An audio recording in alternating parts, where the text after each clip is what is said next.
नमस्कार दोस्तों, गार्गी क्लासेस पर आपका स्वागत है। डेट आज की 3 अगस्त 2021 और देख लेते हैं इंडियन एक्सप्रेस के एडिटोरियल और आइडिया पेज से इंपॉर्टेंट आर्टिकल्स जो अभी हम डिस्कस करने वाले हैं इस वीडियो में।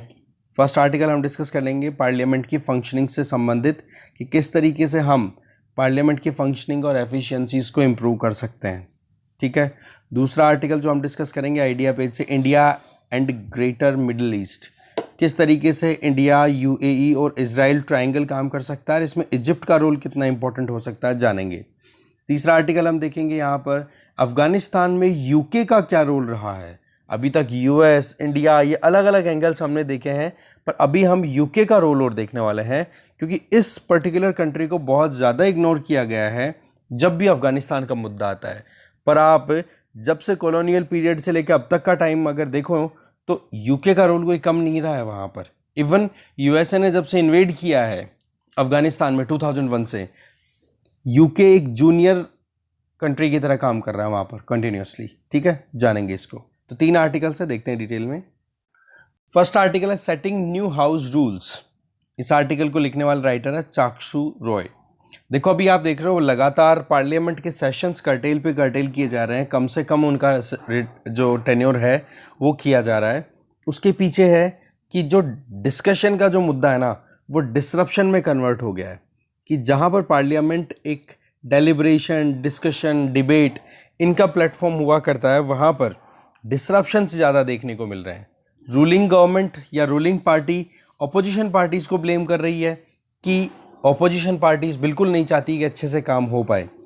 तो जो लेजिस्लेटिव फंक्शनिंग है जिसके बेस पे पूरा हमारा डेमोक्रेटिक सिस्टम काम करता है, कानून बनाने के लिए जो डिस्कशंस होते हैं वो रुके पड़े हैं, तो हमारा देश कैसे अच्छे से काम कर पाएगा, ये बहुत बड़ा सवाल है। ठीक है, एक डिबेट जिसमें बहुत सारे मुद्दों पर फोकस किया जाता है, एक डाइवर्सिफाइड मैनर में ओपिनियन लिए जाते हैं, तब जाकर के कोई कानून बने। इस चीज़ के लिए हमारे देश की सबसे बड़ी पंचायत जिसको हम बोलते हैं पार्लियामेंट, उसकी फंक्शनिंग प्रॉपर होना बहुत ज़्यादा ज़रूरी है। हम इस न्यूज़पेपर में लगातार डिस्कशन करते रहते हैं कि पिछले अगर 4 सेशंस की बात करें, जब से कोविड आउटब्रेक हुआ है, उनमें से शुरुआती 2 मतलब पिछले साल का बजट सेशन और उसके बाद में मॉनसून सेशन, इन दोनों को कर्टेल कर दिया गया था कोविड-19 की वजह से, क्योंकि उस टाइम पे आपको पता है लॉकडाउन लग रहा था, ऐसा समथिंग। फिर उसके बाद में विंटर सेशन और ये जो पिछला बजट सेशन गया है 2021 वाला, इनमें भी आप देखो तो कुछ ना कुछ मुद्दे ऐसे रहे हैं जिनके चलते इनको कर्टेल कर दिया गया। ठीक है, अब इसमें भी आप देख सकते हो कि बजट सेशन जो अभी पिछला गया है उसके पीछे पहले स्टेट इलेक्शंस थे, तो उसके लिए पॉलिटिकल पार्टीज को कैंपेन करना था। चलो ठीक है। और करंट सेशन की बात करें तो डिसरप्शन का कारण बताया जा रहा है। तो आप एक चीज़ बताओ, डिसरप्शन हो क्यों रहा है, इसकी जड़ों तक तो पहुंचा जाए।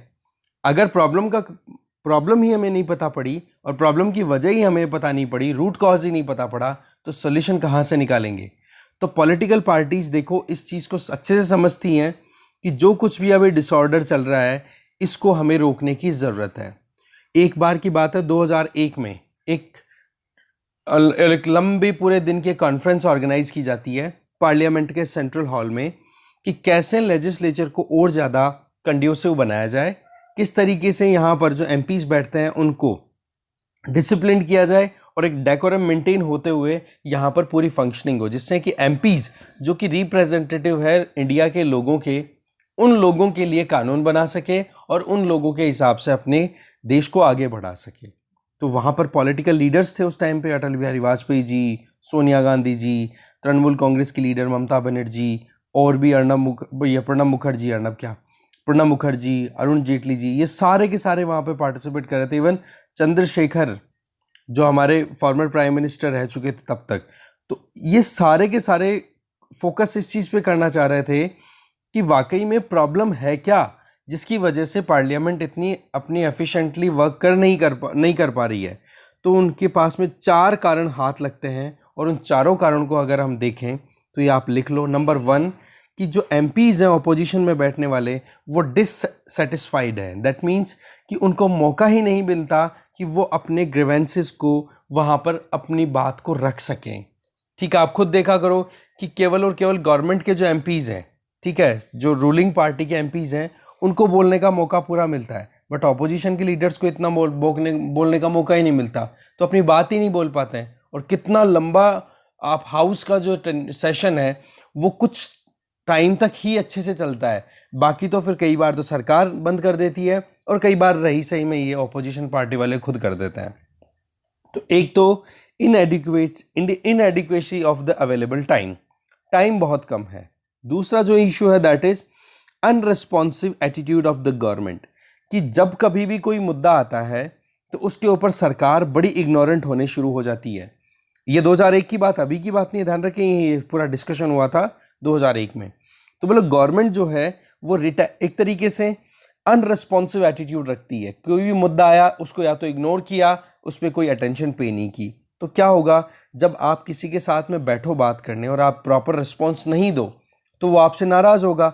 रिजल्ट क्या निकलता है, फिर वो रिटेलिएट करना शुरू कर देते हैं। अब आप देखो कि जब गवर्नमेंट ने रिस्पॉन्स नहीं दिया और अपोजिशन पार्टी वाले कुछ स्टेटमेंट दे रहे हैं, और उन अपोजिशन पार्टी वालों की जो कुछ भी स्टेटमेंट्स हैं उनमें कमियां निकाल करके फिर गवर्नमेंट के जो भी नुमाइंदे हैं वो फिर अपोजिशन पार्टीज के अगेंस्ट में अपनी बात उठाते हैं, तो डिस्ट्रप्शन का कारण बना कि नहीं कि बात वहां पर पर्सनल होनी शुरू हो जाती है और कॉन्फ्लिक्ट में कन्वर्ट हो जाती है। ठीक है, तो इसकी वजह से क्या होता है, हाउस की फंक्शनिंग रुक जाती है। तीसरी वजह यहां पर बताई जा रही है कि पार्लियामेंट्री नॉर्म्स या कोड ऑफ कंडक्ट हमारे यहाँ पर ऑलरेडी अवेलेबल है, उनको पॉलिटिकल पार्टीज बिल्कुल नहीं मानती है। क्योंकि एक एमपी कोई भी अगर स्टेटमेंट देता है पार्लियामेंट में, जब भी कोई डिस्कशन होता है, तो उस केस में उस स्टेटमेंट देने के लिए अप्रूवल किसने दिया है, उस एमपी को, उसकी पार्टी ने दिया होगा ना। तो पॉलिटिकल पार्टीज अगर इन नॉर्म्स को फॉलो करना शुरू कर दे, डिसिप्लिन में अपने एमपीज को रखना शुरू कर दे, तो क्या प्रॉब्लम होगी, क्योंकि व्हिप जारी की जाती है, आपको पता ही है, जिसमें हर एक पॉलिटिकल पार्टी का एक लीडर होगा जिसको व्हिप बोला जाता है, और वो अपने पॉलिटिकल पार्टी के जितने भी मेंबर्स हैं उनके बिहेवियर को कंट्रोल करता है पार्लियामेंट में, कि हाँ जी हमें वोट देना है, अगेंस्ट में बोलना है, हाँ करना है, ना करना है, वो सारी चीज़ें।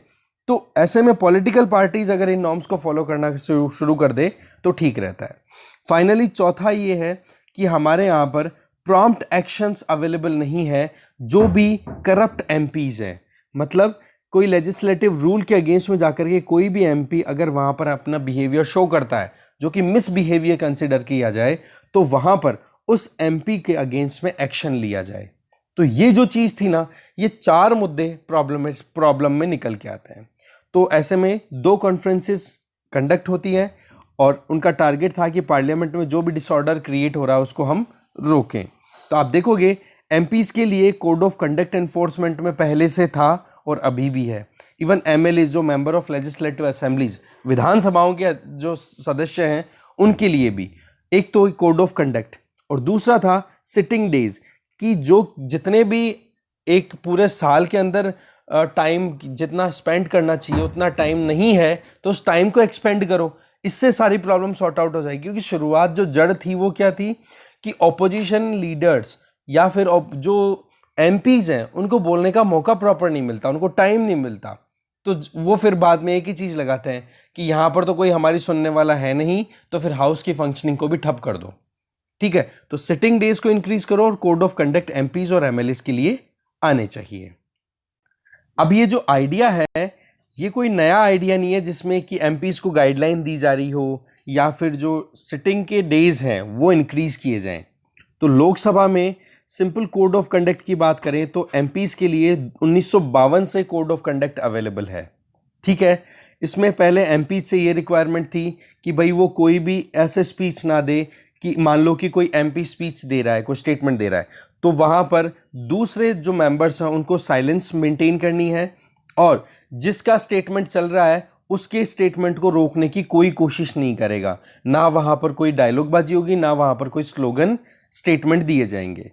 इससे क्या हो जाएगा कि जो डिबेट का जो टाइम है उस टाइम पर आपको पूरा मौका दिया जाएगा और उस टाइम पर आप अपनी आवाज़ उठाओ। पर एक बार अगर कोई एमपी स्टेटमेंट दे रहा है तो उसकी आवाज़ को आप नहीं रोकोगे। फिर उसके बाद में 1989 तक आते आते हमारी पार्लियामेंट के हाल और बिगड़ जाते हैं और नॉर्म्स को और कोड ऑफ कंडक्ट को थोड़ा अपडेट किया जाता है और ये कहा जाता है कि भाई आप स्लोगन शाउट नहीं करोगे, जोर से चिल्लाओगे नहीं, ना कोई बीच में आकर के प्लाकार्ड्स बेचोगे या दिखाना शुरू करोगे कि हाँ जी ये मुद्दा है, पेपर दिखा करके आप जो स्टेटमेंट देने वाला एमपी है उसके अगेंस्ट में, या फिर सरकार के खिलाफ में आप उल्टी सीधी आवाज़ें उठाना शुरू कर दो, या कोई डॉक्यूमेंट को फाड़ दो विरोध में कि हाँ ये तो फालतू में शिगुफे लेकर के आ रहे हो, ये बहुत गलत चीज़ है, बोला कुछ और किया कुछ और सरकार ने, तो ऐसी चीज़ें। या फिर उस टाइम पे देखो कैसेट और टेप्स का माहौल बन चुका था, आज तो चलो इंटरनेट का ज़माना है, उस टाइम पे कैसेट्स और टेप्स इनका चलता था, तो बोले टेप रिकॉर्डर और इनको कोई नहीं चलाएगा जब यहाँ पर हाउस में अगर प्रेजेंट है तो ये जो न्यू रूल थे 1989 के, इन्होंने देखो लोकसभा स्पीकर को एम्पावर किया कि कोई भी एमपी अगर हाउस की फंक्शनिंग को ऑब्स्ट्रक्ट करता है, रोकने की कोशिश करता है, तो उसको सस्पेंड किया जा सकता है लोकसभा स्पीकर के द्वारा। अब आप देखोगे ये जो कॉन्फ्रेंस हुई थी 2001 में, इसमें ये रेजोल्यूशन लिया गया था कि पार्लियामेंट को जो मीटिंग है वो हर साल कम से कम 110 दिन की होनी चाहिए। The meeting of the parliament should be 110 days in every year, ठीक है। और दूसरा जो लेजिस्लेटिव असेंबली है जिसमें भी लार्जर स्टेट्स हैं, बड़े जो स्टेट्स हैं, वहाँ पर वहाँ की विधानसभा को कम से कम 90 दिन तक मिलना जरूरी है। तो ये चीज़ें वहाँ पर आगे आउटकम के तौर पे निकल के आती है। अब देखो ये जो सजेशंस थे अभी तक भी प्रॉपरली एक कह सकते हैं कि एनफोर्समेंट में नहीं आए हैं। क्या पार्लियामेंट 110 दिन मिलती है? बिल्कुल भी नहीं, 70-80 दिन, 52-50 दिन, बस इतना। और स्टेट लेजिस्लेटिव असेंबली 3-3 दिन के तो सेशंस आते हैं विधानसभाओं के, स्टेट लेजिस्लेटिव असेंबलीज के। तो ऐसे में क्या वाकई में रिप्रेजेंटेटिव डेमोक्रेसी प्रॉपरली काम कर रही है? गवर्नमेंट ने डिसाइड कर रखा है कि पार्लियामेंट, अब डिसाइड कौन करता है कि पार्लियामेंट कब मीटिंग होगी पार्लियामेंट की? ये गवर्नमेंट डिसाइड करती है। तो इस चीज़ में थोड़ा सा वेरिएशन लाने की ज़रूरत है, ऑपोजिशन पार्टीज़ को भी थोड़ा एम्पावर करने की ज़रूरत है। और ये चीज़ कोई करंट गवर्नमेंट के साथ ही नहीं, लगातार पिछली कई सरकारों ने ये करना शुरू कर दिया कि वो पार्लियामेंट के वर्किंग डेज को इतना करके रखती हैं कि वो अपना काम करें और फिर उसके बाद में ऐसा कोई मुद्दा ना उठे जो कि गवर्नमेंट को पसंद ही ना आए। शीड अवे का मतलब होता है कि गवर्नमेंट ऐसे मुद्दों को आने से ही रोकती है कि जिनसे कि गवर्नमेंट को खुद को जवाब देना पड़े। ऐसे में जो लीडिंग ऑपोजिशन पार्टीज की जो एमपीज हैं वो फिर देखो कोड ऑफ कंडक्ट या कंडक्ट रूल्स को वायलेट करते हैं और डिसरप्शंस की तरफ वो अपने आप बढ़ना शुरू हो जाते हैं। तो यहाँ पर गवर्नमेंट के हाथ में ये जो मुद्दा दिया हुआ है ना, ये थोड़ा सा डाउन करने की ज़रूरत है, इसमें चेंजेस लाने की ज़रूरत है। नहीं तो क्या हो जाएगा कि हाउस में जो वाकई में फंक्शन होना चाहिए उन फंक्शंस को ही आप नहीं होने दोगे, ठीक है। पार्लियामेंट्री डिस्ट्रप्शन अगर इसी तरीके से चलते रहे तो कैसे हमारी डेमोक्रेसी आगे सक्सेसफुली काम कर पाएगी? तो इनमें कुछ चेंजेस आने चाहिए। तो 2001 की कॉन्फ्रेंस ने कुछ रिकमेंडेशंस दी थी, उनमें हमने देखा है 110 दिन का एक साल के अंदर कम से कम 110 दिन की मीटिंग तो होनी चाहिए पार्लियामेंट की। साथ में जो लेजिस्लेचर है वहाँ पर आप दूसरे डेवलप्ड कंट्रीज़ के बेसिस के ऊपर हम देखें, जो भी डेवलप्ड डेमोक्रेसीज है वेस्टर्न कंट्रीज़ की, वहाँ पर पार्लियामेंट्री जो फंक्शनिंग है उससे हम बहुत कुछ सीख सकते हैं कि कैसे हम इस डिसरप्शन को रोक सकते हैं।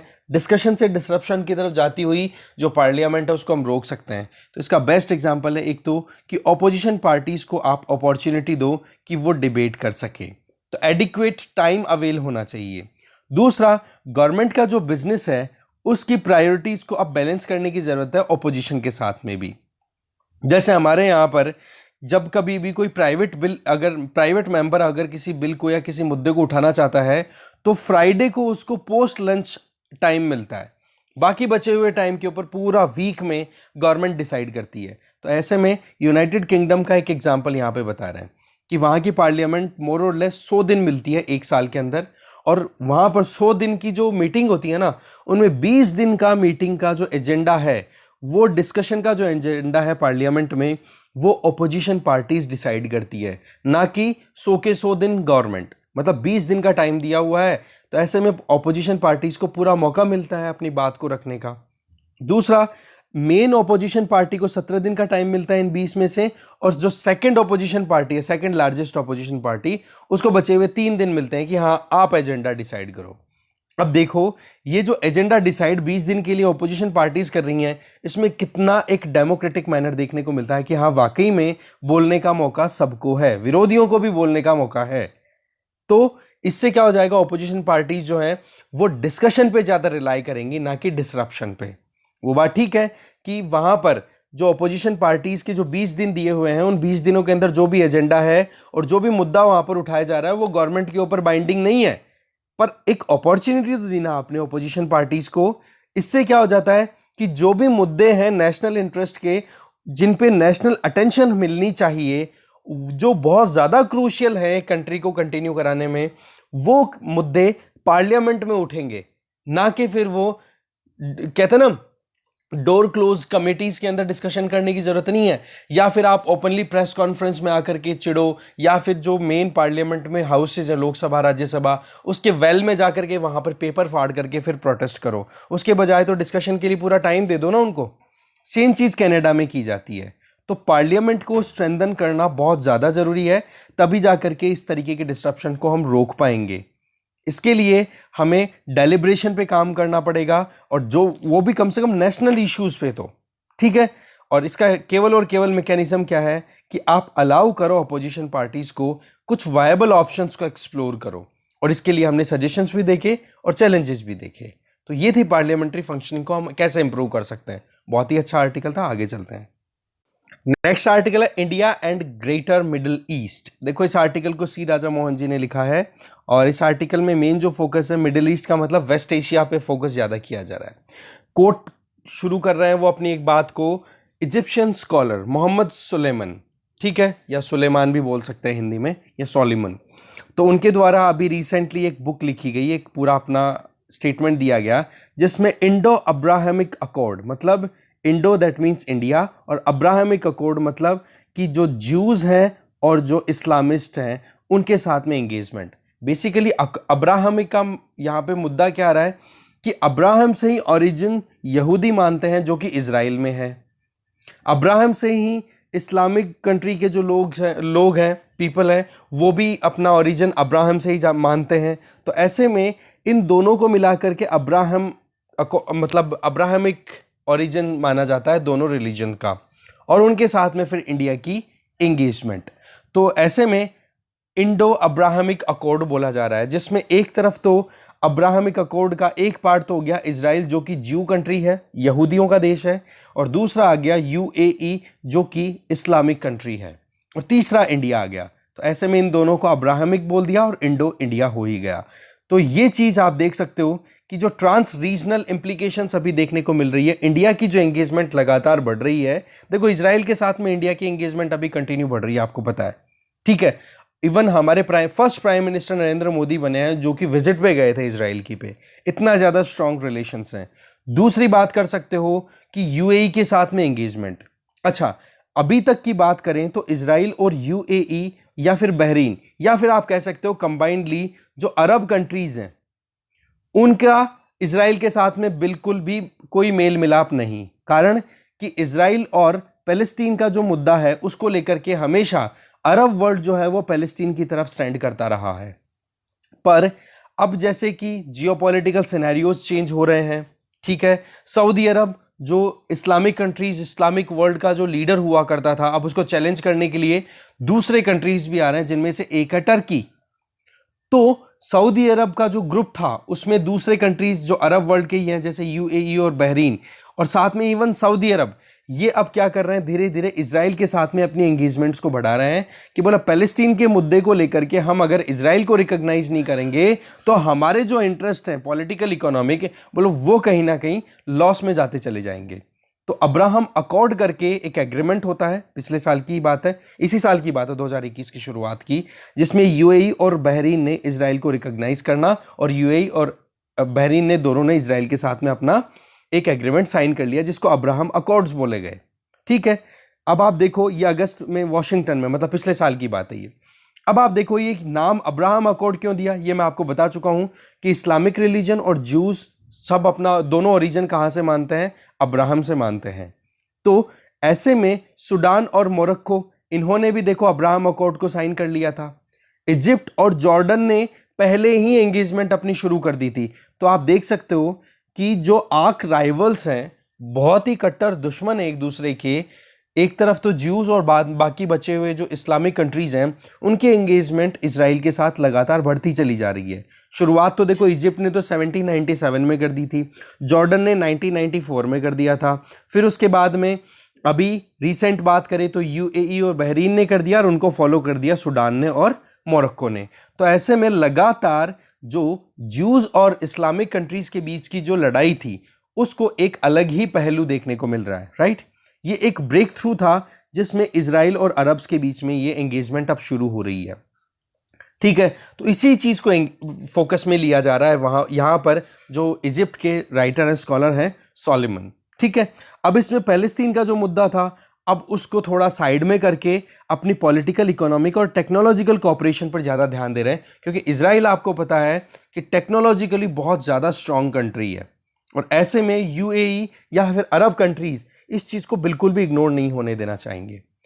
रही सही में यूएई और इजराइल के साथ में जो अभी करंट रिजीम इंडिया का चल रहा है उसमें कितनी ज़्यादा एंगेजमेंट है, कितना ज़्यादा स्ट्रांग आप देख सकते हो बॉन्डिंग देखने को मिलती है। एक पॉलिटिकल डेप्थ है, एक स्ट्रेटेजिक कैरेक्टर देखने को मिल रहा है कि हम वाकई में वहाँ पर कितना ज़्यादा एंगेज कर सकते हैं।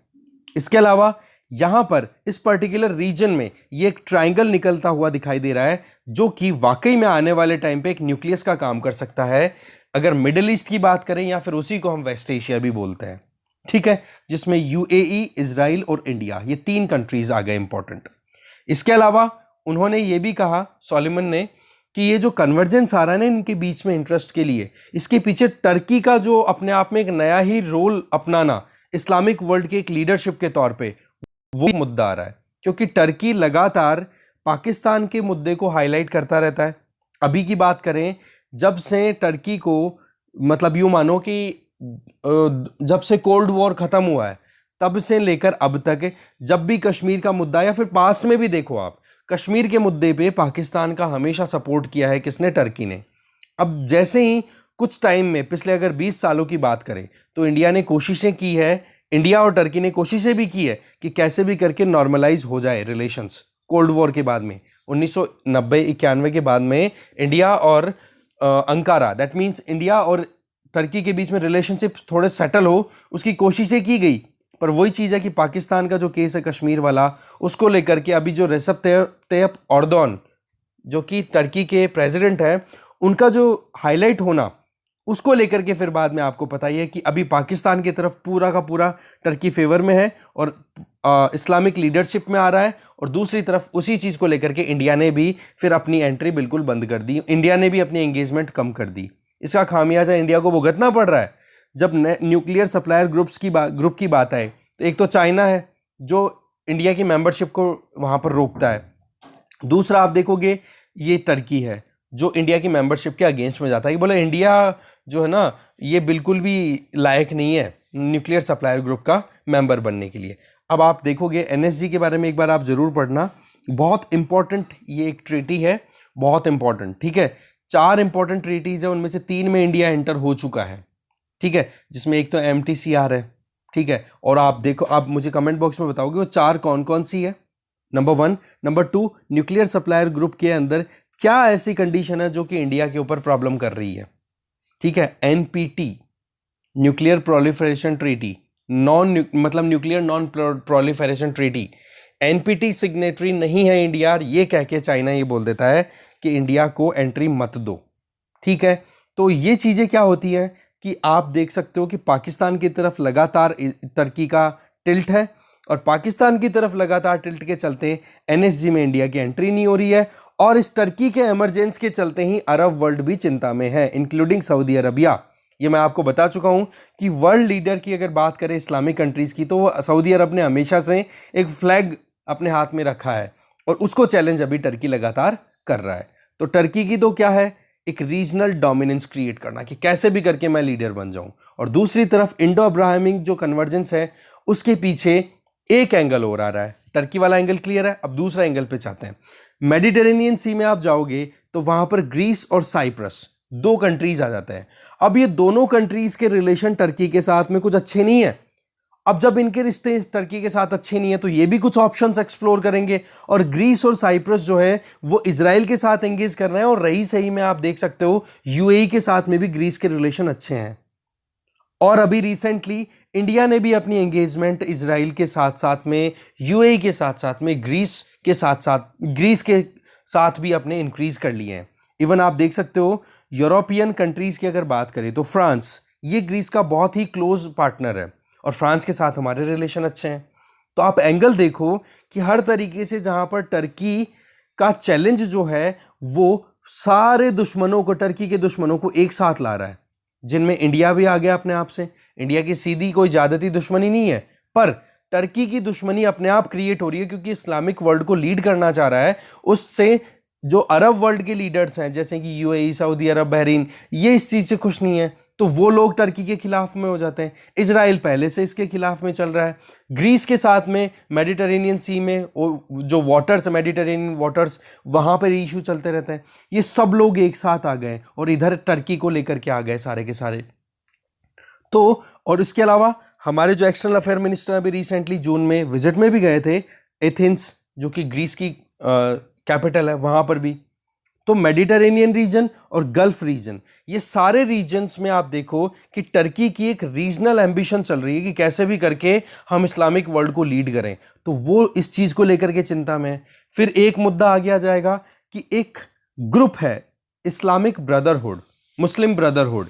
उस मुस्लिम ब्रदरहुड को लगातार टर्की सपोर्ट कर रहा है कि कैसे भी करके ये जो इस्लामिक वर्ल्ड में जितनी भी रूलिंग्स है ना, उसको उखाड़ के फेंक दिया जाए और उसके बाद में टर्की मुस्लिम ब्रदरहुड के थ्रू सारे इस्लामिक वर्ल्ड के ऊपर अपनी पकड़ बना ले।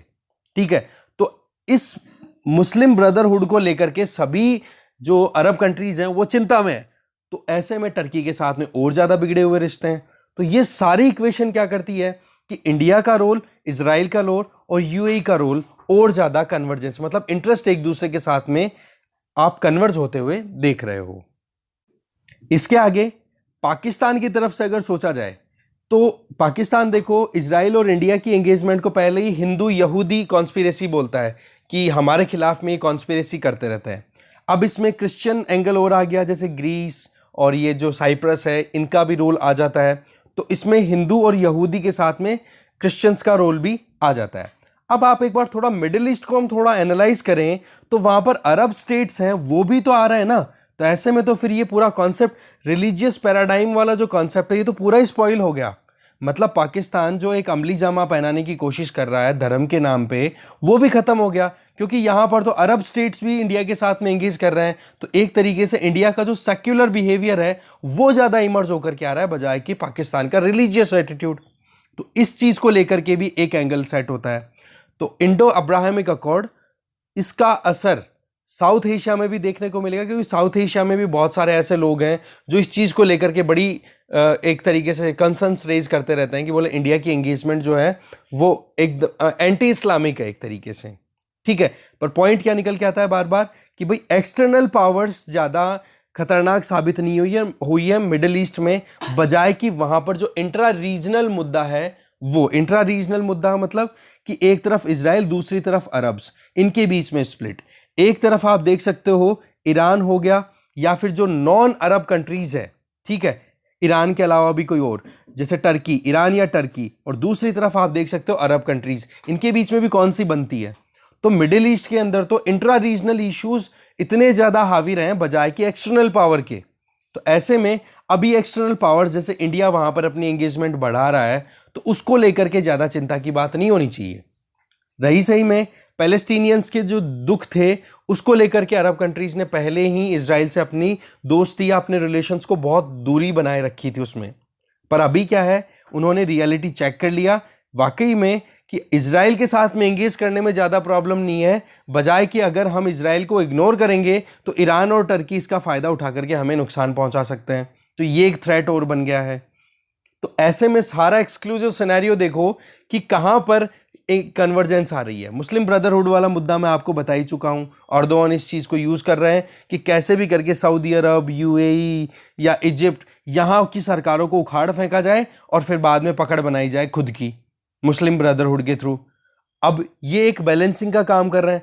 तो ऐसे में कायरो, इजिप्ट की कैपिटल, रियाद सऊदी अरब की कैपिटल, और अबू धाबी जो कि यूएई की कैपिटल है, ये मिलकर के इस चैलेंज को एक साथ अच्छे से समझ रहे हैं कि ये जो अर्दोआन का इस्लामिक रेडिकलिज्म का कॉन्सेप्ट है ना, कि अचानक से पूरी पकड़ उसके हाथ में आ जाए, तो इन चीज़ों को कॉमनली ऐसे ही नहीं जाने देंगे।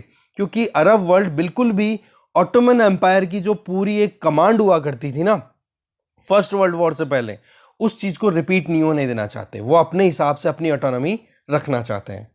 तो ऐसे में ये जो करंट टर्मोइल चल रहा है, पूरी जो डिस्टर्बेंस चल रही है इस ज्योग्राफी में, इसमें बहुत सारे फैक्टर्स हैं। एक तो ट्रेडिशनल सब डिवीज़न, जिसमें आप देख सकते हो कि अरब और नॉन अरब, इजराइल हो गया, ईरान हो गया, टर्की हो गया और बाकी अरब वर्ल्ड वाले कंट्रीज हो गए। इसके अलावा वेस्ट एशिया बोल सकते हैं हम इसको, गल्फ वाले रीजन में ये डिवीजन हो गया। वेस्ट एशिया में इजराइल की बात कर लो, टर्की की बात कर लो, नॉर्थ अफ्रीका की बात करो, कभी ट्यूनीशिया में कोई प्रॉब्लम चल रही है, कहीं इजिप्ट के अंदर तख्ता पलट होता है, ये भी एक मुद्दा चल रहा है। इसके अलावा यूरोप के सदर्न रीजन, हमने ग्रीस और साइप्रस की बात की, मेडिटेरेनियन रीजन, यहाँ पर फिर बाद में इटली का भी रोल आ जाता है, ठीक है, या फिर आप मोरक्को तक पहुंच जाओ, इस अगर बात करो इसकी नॉर्दर्न अफ्रीका की, और इजिप्ट को आप बिल्कुल इग्नोर नहीं कर सकते। ये सारी चीज़ें क्या हो जाती हैं कि अपने आप में इस पर्टिकुलर रीजन को एक तरीके से हाईलाइट करती है कि कितना अशांत क्षेत्र है ये। इसके अलावा अरब लीग की बात करो या ऑर्गेनाइजेशन ऑफ इस्लामिक कोऑपरेशन की बात कर लो, ओआईसी की बात कर लो, ये ऐसे कंट्रीज हैं या ऐसे ग्रुप्स हैं या ऐसे ऑर्गेनाइजेशंस हैं, उन्होंने लगातार कोशिशें की है कि कैसे भी करके हम इस रीजन में स्टेबिलिटी, पीस, ट्रैंक्विलिटी ये इंश्योर करें। पर वही चीज़ है, ढाक के तीन पात, मिला क्या? कुछ भी नहीं। इस रीजन में शांति स्टैब्लिश होने में बहुत प्रॉब्लम आई। वजह क्योंकि रीजन में ही इंट्रा रीजनल कॉन्ट्राडिक्शंस ज़्यादा हैं। अब आप देखो कि जो अर्दोगन का अपना खुद का ओवर कॉन्फिडेंट मैनर में, ओवर विनिंग का मतलब होता है कि बहुत ज़्यादा कॉन्फिडेंस के साथ में आप आगे बढ़ रहे हो और रीजनल एम्बिशन लेकर के चल रहा है कि हाँ जी, इजराइल को तो हम वैसे ही छोटा सा देश है साइड में कर देंगे, अरब कंट्रीज़ की वहाँ पर तख्ता पलट करवा देंगे, ग्रीस हो गया, साइप्रस हो गया, ये इतने ज़्यादा काबिल है नहीं, और पाकिस्तान को तैयार कर रहा है अपने साथ में कि हाँ हम इस्लामिक वर्ल्ड को लीड करेंगे। मलेशिया का नाम यहाँ पे नहीं आया, मलेशिया आजकल थोड़ा सा बैकफुट पे जा चुका है, पर हाँ तीनों कंट्रीज, कौन?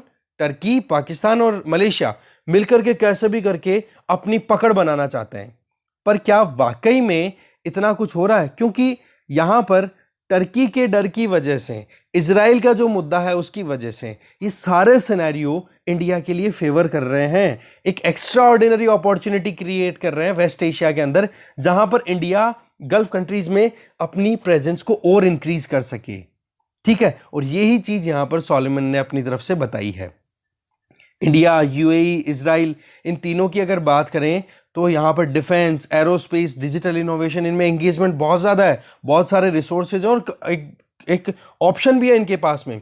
सऊदी अरब भी इस चीज़ में कोऑपरेट करने में बिल्कुल पीछे नहीं जाने वाला है, और ग्रीस बिल्कुल रेडी है कोalition के लिए और कर भी रहा है एंगेजमेंट यूएई के साथ में। तो और इंडिया के साथ में आपको पता ही है कि अभी रिसेंटली डिफेंस एंगेजमेंट भी रही है इंडिया और ग्रीस की, ये न्यूज़ में भी पढ़ा था हमने कहीं ना कहीं एक बार।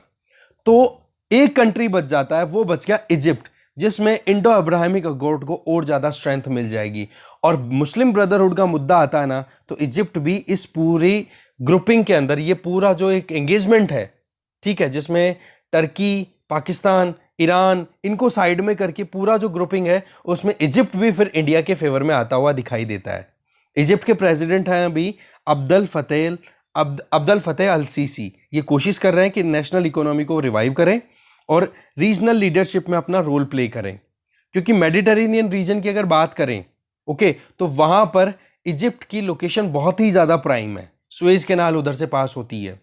एशिया की बात करो, यूरोप की बात करो या फिर अफ्रीका की बात करो, तीनों रीजन्स में इजिप्ट एकदम हार्ट पे है, बिल्कुल लोकेटेड है। तो ऐसे में ग्रेटर मिडिल ईस्ट की अगर बात करें तो उसमें इजिप्ट का रोल बहुत आ जाता है। ये नाम बड़े इंपॉर्टेंट है, ग्रेटर मिडिल ईस्ट।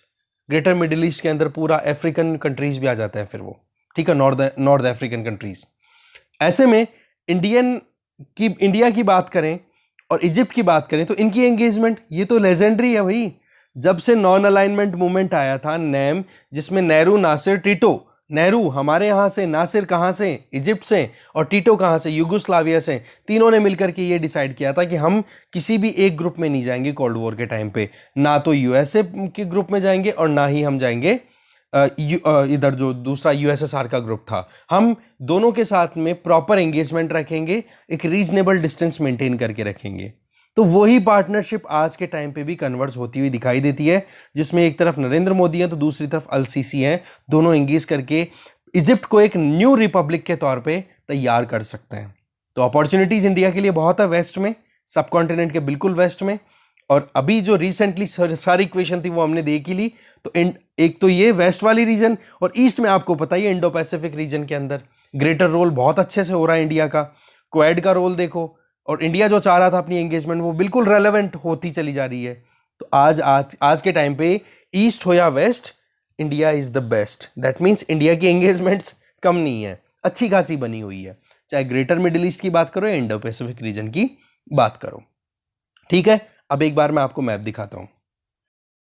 आपके सामने स्क्रीन पर ये मैप देख सकते हो, जिसमें सीधा आप ध्यान दो तो ये कंट्रीज है जिनकी हम बात कर रहे हैं। यहां पर ये छोटा सा देश है इजराइल, यहां पर है ये यूएई, यूनाइटेड अरब एमिरेट्स, और इसके बाद में इंडिया खुद। ये तीन के एंगेजमेंट, और इसमें फिर हमने इजिप्ट का रोल देखा, ओके, सऊदी अरब का रोल देखा, टर्की का रोल देखा। तो इस मैप को आप थोड़ा ध्यान से देखो कि किस तरीके से इजिप्ट जो है बिल्कुल सेंट्रल लोकेशन पे है। मेडिटेरेनियन सी देखो, रेड सी देखो, और इंडिया की अगर वेस्ट में देखो तो ये आपका आ जाता है फिर बाद में मिडिल ईस्ट वाला रीजन। ओके, यहाँ पर ये सारे कंट्रीज आप देख सकते हो ध्यान से। ईरान के अंदर शिया कम्युनिटी डोमिनेटेड रीजन है, जबकि सऊदी अरब और ये जो अरब वर्ल्ड है ये सुन्नी कम्युनिटी। तो यहाँ पर रिलीजियस जो स्प्लिट है उसको लेकर के कॉन्फ्लिक्ट चलते रहते हैं। और इधर इजराइल की हमने बात की थी, यहाँ पर ज्यूज हैं, और यहाँ पर पूरा जो वर्ल्ड है ये वेस्ट एशियन वर्ल्ड, या फिर आप मिडिल ईस्ट जिसको हम बोलते हैं, हम तो नहीं बोलते मिडिल ईस्ट, कौन बोलेगा? ये जो वेस्टर्न कंट्रीज है ना वो मिडिल ईस्ट बोलेंगे, ठीक है ना, क्योंकि इनके लिए ईस्ट में आ गया, हमारे लिए तो वेस्ट है, हमारे लिए तो वेस्ट एशिया है। तो ऐसे में वेस्ट एशिया में ये सारे कंट्रीज क्या है, इस्लाम डोमिनेटेड है। तो एक तरफ तो ज्यूज हैं और दूसरी तरफ इस्लामिज्म को फॉलो करने वाले हैं। तो इनके बीच में एक कन्वर्जेंस देखने को मिलती है, वो है हिस्टोरिकल, और वो डिपेंड किस पे करती है, इनके जो फोर फादर है अब्राहम, उनके लिए। इसीलिए यूएई, बहरीन भी यहाँ छोटा सा कंट्री है, देखो यहाँ पे दिखा रखा है, ध्यान से देंगे आप तो बहरीन ये रहा, ठीक है, यूएई यहाँ पर है। इनकी एंगेजमेंट इजराइल से बढ़ रही है, फिर उसके बाद जॉर्डन का हमने देख लिया था, इजिप्ट का देख लिया था, पहले ही हो गया था। तो ये जो एंगेजमेंट राइज हो रही है इसके पीछे, इसीलिए इसको नाम दे दिया क्या, अब्राहम अकॉर्ड। अब आगे चलते हैं। नेक्स्ट आर्टिकल है to Kabul with burden of past. इस आर्टिकल को लिखा है दाऊद मोर्देन के द्वारा, मोर्दियन के द्वारा। देखो इस आर्टिकल में बताया जा रहा है कि अफगानिस्तान में जो कुछ भी डेवलपमेंट है उसके पीछे हम एक कंट्री को ध्यान में ही नहीं ले रहे हैं, वो है यूनाइटेड किंगडम। यूनाइटेड किंगडम के सेक्रेटरी का अभी एक स्टेटमेंट आता है, वो कहते हैं कि हम तालिबान के साथ में एंगेज करेंगे। और ये स्टेटमेंट अपने आप में बहुत बड़े सवाल खड़े करता है कि तालिबान के साथ में एंगेज करके वहां पर अफगानिस्तान में सरकार स्थापित करना, मतलब गवर्नमेंट को स्टैब्लिश करना बाय एंगेजिंग विद तालिबान। तो बोले ये एक पॉजिटिव स्टेटमेंट तो कंसिडर किया जाता है, और तालिबान के स्टेटमेंट भी आते हैं कि ये एक बहुत ही पॉजिटिव स्टेटमेंट दिए गए हैं। बट यूके का जो रोल है ना अफगानिस्तान में, वो 2001 से नहीं है। 2001 में तो चलो ठीक है कि यूएसए ने वॉर ऑन टेरर का नाम लेकर के अफगानिस्तान में इन्वेड किया, और यूके जो था वो एक जूनियर की तरह यूएसए के साथ में एंटर हो जाता है। पर इसकी जो लाइनें हैं वो आपको ब्रिटिश राज के टाइम पे दिखेंगी, जब जर्मनी ब्रिटेन रिलेशंस को लेकर के आप जिस तरीके का रिलेशन माहौल दिमाग में सेट कर सकते हो ना, कि किस तरीके से हिटलर ने सबसे पहले यूनाइटेड किंगडम, फ्रांस, इनको सबसे पहले अच्छे से हाल खराब किया था सेकेंड वर्ल्ड वॉर में। तो वो जो रिलेशनशिप थे राइवलरी वाले, और या फिर आप देख सकते हो राइवलरी से पहले आप कभी वर्ल्ड हिस्ट्री ध्यान से पढ़ोगे तो आपको समझ में आएगी कि यूके ने तो चोरी चोरी चुपके अपने हिसाब से तरीके से काम, अपनी रोटियां बेली है, रोटियां पकाई है। वो कैसे देखो कि एक तरफ जहां फ्रांस की और ब्रिटेन की दोनों की लड़ाई चल रही, फ्रांस और जर्मनी की लड़ाई चल रही थी, उस टाइम पर यूके जर्मनी के साथ में अपनी एंगेजमेंट कर रहा था पूरी आराम से। हिटलर के साथ में एंगेजमेंट थी यूके की, जबकि बाकी जो दूसरे कंट्रीज थे लाइक माइंडेड, यूके को जो अपना दोस्त समझते थे, वो कंट्रीज जर्मनी के साथ में कॉन्फ्लिक्ट में थे। यूके क्या है, बड़ा मतलब ही है, बिजनेस माइंड आदमी नहीं होता क्या, कि मेरा फायदा होना चाहिए, बाकी मुझे उस और मेरे दोस्तों से भी मतलब नहीं है, मुझे मेरे पैसे से मतलब है। तो यूके ऐसा कंट्री था। तो जब सेकेंड वर्ल्ड वॉर के टाइम पे या उसके पहले का जो सिनेरियो था, उस टाइम पे ब्रिटेन की जो एंगेजमेंट थी जर्मनी के साथ में, वो एग्जैक्टली तालिबान के साथ में एंगेजमेंट दिमाग में लगा सकते हो कि तालिबान को कभी भी इस तरीके से नहीं देखा है ब्रिटेन ने। एक चीज बस यही कि अगर वहाँ पर अफगानिस्तान की प्रॉपर सरकार चलती है तो भी हमें एंगेज करना है, तालिबान का रूल आता है तो भी हमें एंगेज करना है। तो बात क्या हो गई, वही जर्मनी और ब्रिटेन के बीच का जो एंगेजमेंट था वही चीज़ यहाँ पर सेंस आने लग गया। तो ये सिनेरियो आपको तब से देखने को मिलेगा। अभी हम पास्ट की डिस्कशंस करेंगे कि आज अफगानिस्तान की जो मेन बॉर्डर्स डिमार्केटेड है ना, वो ब्रिटेन का ही देन है। जैसे आप पढ़ते हो डूरंड लाइन, डूरंड लाइन किस किस को सेपरेट करती थी पहले, ब्रिटिश इंडिया को अफगानिस्तान से। फिर आपको पता ही है डिवीजन होने के बाद में पाकिस्तान अलग हो जाता है। अब पाकिस्तान और अफगानिस्तान को सेपरेट करती है वो डूरंड लाइन। ये किसकी देन थी? ब्रिटिशर्स की देन थी। इसके अलावा यूके की एंट्री अफगानिस्तान में आपको पता ही है, पूरी दिमाग में लेकर की चीज, मतलब पूरा एकदम क्लियर था विजन। हिस्ट्रीज के पॉइंट ऑफ व्यू से हिस्टोरिकल एंगेजमेंट यूके की कम नहीं रही है अफगानिस्तान में, क्योंकि एक बफर स्टेट की तरह यूज किया है यूके ने। आप मॉडर्न हिस्ट्री पढ़ो तब आपको समझ में आएगा कि यूके अफगानिस्तान को ब्रिटिश इंडिया के जो रूलर्स थे यहाँ पर, ईस्ट इंडिया कंपनी हो गई या जो भी यहाँ पर वॉइस रॉयज और या क्राउन का जो रूल चला था 1857 के बाद में, तो उन्होंने अफगानिस्तान को एक सेपरेट, एक बफर की तरह यूज करना कि कहीं यूएसएसआर या रशिया अटैक ना कर दे, इस तरीके के माहौल बना करके चलना। प्रिजुडाइज की पहले से दिमाग में लेकर के कि ये एरिया बड़ा इंपॉर्टेंट है, बिल्कुल सेंटर में है, और जिसके हाथ में अफगानिस्तान होगा वो पूरे एशिया के ऊपर अपनी राज कर सकता है। इसके अलावा सस्पिशन की कहीं डाउट कि वही बात है कि अफगानी लोग पूरे ट्राइबल हैं और वो अगर अटैक करेंगे तो बोला बहुत बुरे तरीके से मसल के जाएंगे किसी भी देश को, तो ऐसे में उन्हीं को उनको लड़ा करके रखो। कहने का मतलब उन्हीं के अंदर मतलब इंट्रा अफगान वॉर क्रिएट कर दो, जिससे कि किसी दूसरे देश को प्रॉब्लम नहीं हो ये। और फिर बाद में अपनी जो फैसिनेशन, दैट मीन्स अपना जो अट्रैक्शन था कि कैसे भी करके हम रेलेवेंट बने रहे, तो अफगानिस्तान में एंगेजमेंट को बिल्कुल पीछे एकदम सेकेंडरी थॉट नहीं दिया है, एकदम प्राइम सोच में अपनी रखा है। अब आज टेररिज्म की बात करो, टेररिज्म को प्रमोट करने में तालिबान कोई कमी नहीं छोड़ता है, उसके बावजूद यूके की एंगेजमेंट तालिबान के साथ में, ठीक है। तो उसके बाद में बताया जाता है कि जब हमारे यहाँ पर ब्रिटिश रूल चल रहा था तो उस टाइम पे जो भी मिलिट्री ऑफिसर्स अफगानिस्तान में डिप्लॉय किए जाते थे ना, ब्रिटिश मिलिट्री के लोग, तो उनको बोला जाता था कि भाई रुडियार्ड किपलिंग की जो ग्रेट गेम्स हैं वो वाली बुक पढ़ो, या फिर carry on up the Khyber ये वाली बुक है, या फिर ये जो नाटक या जो भी उन्होंने लिखी थी उनकी क्रिएशंस, आप उनके ऊपर कनेक्टेड रहो। तो पॉइंट क्या था, बार बार एक ही चीज़ आ रही थी कि कैसे भी करके यूके अपनी पकड़ कम नहीं होने देना चाहता था। यूके ने देखो चूज़ किया हेलमंड करके, वहाँ का एक इंपॉर्टेंट प्रोविंस है, एक रिसोर्स रिच प्रोविंस है, और यहीं से आप देख सकते हो कि एंग्लो अफगान वॉर्स भी यहीं पे लड़ाई की जाती है, ठीक है। तो हिस्टोरिकल पर्सपेक्टिव में देखो, हिस्ट्री में जो एंग्लो अफगान वॉर्स देखे जाते हैं वो हेलमांड करके एरिया में ही लड़े जाते हैं। अब होता क्या है कि अफगानिस्तान में इलिसिट ड्रग इकोनॉमी बहुत ज़्यादा है, ठीक है। जो गोल्डन ट्रायंगल की बात की जाती है, जिसके अंदर जो अफीम का बहुत बड़ा व्यापार होता है, जिसमें पाकिस्तान, अफगानिस्तान और ईरान 3 कंट्रीज आ जाते हैं इसके अंदर। तो इसके चलते वहाँ पर ब्रिटिशर्स ने अपनी पकड़ बनाने की पूरी कोशिश की। दूसरा, 2008 में जब से अफगानिस्तान के अंदर ये जो सरकार बनी है ना, आज जो अशरफ गनी की हम बात करते हैं, तो अफगानिस्तान में थोड़ा थोड़ा सरकार बनाने की शुरुआत हो चुकी थी 2005 के बाद में।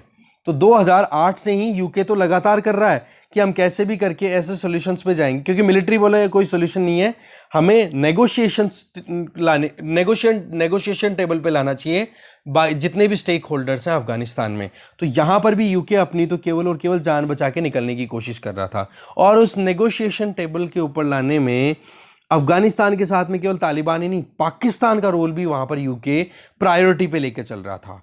तो इस चीज को आगे बताया जाएगा 2+1 कि एक तरफ अफगानिस्तान और एक तरफ पाकिस्तान, इनकी सेटलमेंट नहीं हो रही तो यूके वहां पर इंटरवीन कर रहा है। रोल देखो आप, क्या इस एंगल से किसी भी और राइटर ने हमें समझाया है?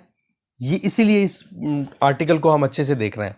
यूके के एफर्ट एक ट्राइबल बैलेंस को क्रिएट करने के लिए थे कि कैसे भी करके वहां पर शांति हो, पर क्या वाकई में यूके जहां जहां पर रूल करके गया वहां पर शांति हुई है? बिल्कुल भी नहीं, उल्टा लड़ाया और है। दूसरा, अभी वहां पर अशरफ गनी जो प्रेसिडेंट हैं, वो देखो पश्तून कम्युनिटी में एक ब्रांच है जिसका नाम है गिलजाई, ठीक है। तो उस कम्युनिटी का जो डोमिनेंस है वो ही आपको तालिबान फाइटर्स में भी देखने को मिलेगा। तालिबान के अंदर जो लड़ाके हैं ना, वो सारे के सारे पश्तून कम्युनिटी से बिलोंग करते हैं मैक्सिमम। तो ऐसे में ये सोचा जा रहा था कि भाई अशरफ गनी जब प्रेसिडेंट बन जाएंगे तो तालिबान का रोल अच्छा हो जाएगा, पर हुआ जस्ट उलट। वो बिल्कुल भी एंगेज नहीं करना चाह रहे हैं। तो इसीलिए तो अभी तालिबान ने क्या बोल दिया कि जब तक अशरफ गनी वहां से रिजाइन नहीं करेंगे, बोले तब तक हम हमारी एंगेजमेंट्स को कंटिन्यू नहीं करेंगे, और ये जो हमारा वायलेंट आउटब्रेक हम लड़ाई करते रहेंगे। अब आप देखो यूके के डिफेंस सेक्रेटरी जॉन रीड के स्टेटमेंट आते हैं। उनके स्टेटमेंट को और इनको देखा जाए तो यूके ने बोला कुछ और किया कुछ और उन्होंने बड़ी बेशर्मी से एक बात कही कि हम जो कुछ भी कर रहे हैं, बोलो उसके अंदर हमारा मतलब कोई भी ऐसा टारगेट नहीं है जिसके अंदर हम शांति स्थापित करें या फिर कुछ भी हो। ऐसी चीज यूके के डिफेंस सेक्रेटरी दूसरे आए हैं, क्या नाम है इनका, लियम फोक्स, इन्होंने भी इसी सेम चीज बोली कि हम कोशिश ये कर रहे हैं कि अफगानिस्तान में एंगेजमेंट पाकिस्तान की भी इंश्योर हो जाए। पॉइंट बार बार वही निकल के आता है कि जो एकदम सेंट्रल लोकेशन पे लोकेटेड कंट्री है, उसके अंदर जब पीस की बात आती है तो यूके ने वहां पर दोगली बातें की है। नाम तो शांति का किया है और वहां पर अपने खुद के पत्ते चलाए हैं, और अभी तक भी वहां पर शांति स्थापित नहीं हुई है। फिर देखो 2007 में आप देखो कि अफगानिस्तान में गवर्नमेंट टेक ओवर करती है, गवर्नमेंट बननी शुरू होती है, और सबसे पहला जो कदम था वो ये कि 2 सीनियर यूनाइटेड नेशन और यूरोपियन यूनियन के ऑफिशियल्स को वहां से भगाया जाता है, और दोनों के पास में आयरिश या फिर ब्रिटिश पासपोर्ट था। उसके पीछे क्या था, जब इन्वेस्टिगेशन हुआ तो पता पड़ा कि वो ब्रिटिश स्पाइज थे, वो वहां पर चोरी चुपके मतलब इंफॉर्मेशन गैदर कर रहे थे। तो ये जो चीज थी ये अफगानिस्तान की सरकार को बिल्कुल एक्सेप्टेबल नहीं थी, और उसी टाइम पे समझ में आ गया था कि कुछ ना कुछ दाल में काला है। प्राइम मिनिस्टर के पाकिस्तान के जो आर्मी जनरल है, उन्होंने भी अपनी तरफ से पूरी कोशिशें की कि तालिबान तो है ही, अब इसके साथ में यूके के साथ में मिलकर के और भी काम किया जाए। अभी तक भी आप देखो यूके इतना ज्यादा रोल प्ले कर रहा है, उसके बावजूद उसकी कोई अकाउंटेबिलिटी फिक्स नहीं कर रहा। यूएसए के ऊपर सब सवाल उठा रहे हैं। फिर बात आ जाती है अफगानिस्तान का, जो ब्रिटिश कोल्यूजन यहां पर देखने को मिल रहा था तालिबान के साथ में, अफगानिस्तान की सरकार उसके ऊपर लगातार सवाल उठाने लग गई थी कि ये कॉन्स्पिरेसी चल रही है।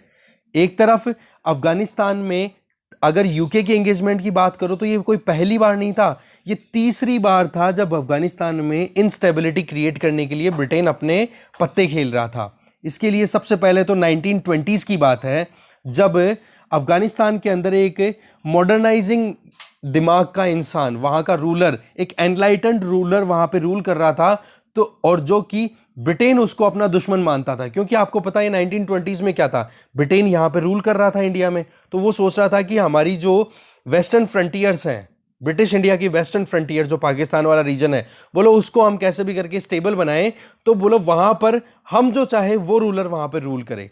तो एक अच्छी खासी सोच का किंग वहां पर रूल कर रहा था, और उसकी सत्ता को उखाड़ फेंकने के लिए अमनुल्लाह खां को एक सपोर्ट प्रोवाइड किया जाता है ब्रिटेन के द्वारा, और उस लिबरल किंग को उखाड़ फेंक दिया जाता है। तो पहला मुद्दा आपको क्लियर हो गया।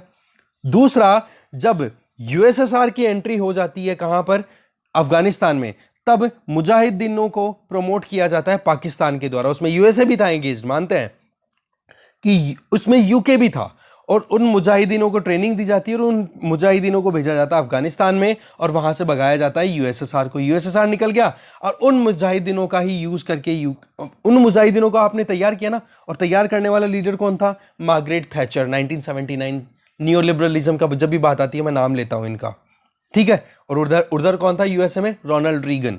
तो इन्होंने यहां पर मुजाहिदीन लड़ाकों को तैयार किया और भेजना शुरू कर दिया। हुआ क्या, वहां से यूएसएसआर को विड्रॉ करना पड़ा। अब उसके बाद में अब तालिबान का जैसे रोल आता है, तो यूके ने अपनी एंगेजमेंट तालिबान के साथ में भी नहीं रखी, और वो कंटिन्यू है। तो तीसरा डिसरप्शन हुआ कि नहीं, इस चीज को देखो। पाकिस्तान, अफगानिस्तान और यूके का ये जो ट्राइंगल है ना, इसको 2+1 नाम से भी बोला जाता है, ठीक है। जिस तरीके से पैलेस्टीनियंस जो हैं वो इजराइल और पैलेस्तीन के मुद्दे में यूएसए के रोल को बोलते हैं कि भाई ये यूएसए बीच में बिचौलियां बनकर के पूरी माहौल को बिगाड़ रहा है, एग्जैक्टली बोला यूके जो है वो अफगानिस्तान और पाकिस्तान के बीच में अगर कोई पीस स्टैब्लिश हो तो उसको बिगाड़ने की कोशिश कर रहा है। तो सवाल यहां पर क्या आता है कि अभी तक जो माइंडसेट था, जिसमें हमने केवल और केवल अफगानिस्तान में कुछ इंडियन एंगल देख लिए, बाकी कुछ एंगल वहां पर यूके मिसिंग था। पिछले 2 दशकों में यूके ने जब से अपनी एंगेजमेंट कंटिन्यू किया ना, वो एंगेजमेंट एग्जैक्टली उसी माइंडसेट से की है जो कि उसने अपना खुद का जो एम्पायर था उस टाइम पे की थी, कॉलोनियल पीरियड पे। यूके ने खुद ने अभी तक 400 450 के लगभग अपने ट्रूप्स खो दिए हैं, अच्छा खासा अमाउंट यहाँ पे इन्वेस्ट किया है। वजह क्या है? अपनी पकड़ बनाए रखना। यूके जो है वो अपने आप को मुक्त कर सकता है इन सारी चीज़ों से, पर वही बात है कि अभी भी पाकिस्तान की स्टेबिलिटी और सिक्योरिटी का नाम लेकर के यूके वहां पर अपनी रेलेवेंस बनाए रखना चाह रहा है। अब तालिबान का रूल आ रहा है तो उसके साथ में क्यों भैया आपकी एंगेजमेंट क्यों कंटिन्यू हो रही है? ये बहुत बड़े सवाल है। तो ये था यूके का रोल। ठीक है, तो इस डिस्कशन में इतना ही था। Thank you.